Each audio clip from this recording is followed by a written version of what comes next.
mis O üstə gəlir HGSO4. Əmələ gəlir mis SO4 üstə gəl su. Sonra natrium 2O üstə gəl H2SO4. Natrium 2SO4 üstə gəl H2O. Magnezyum oksit üstə gəl H2SO4, magnezyum SO4 üstə gəl H2O.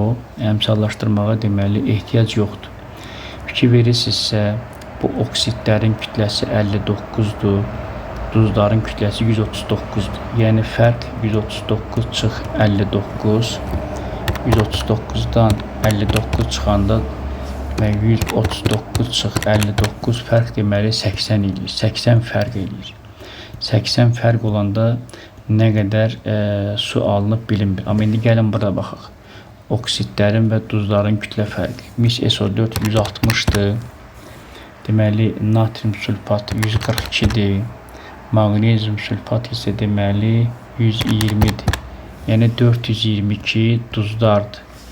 Oksitlərə baxaq. Deməli 80 mis 2 oksitdir, 62 natrium oksitdir, 40 da magnezyum oksit. Bunlar da 182 elədir. Bunların fərqi eləyir 240. 240 olanda fərq deməli 54 qram su.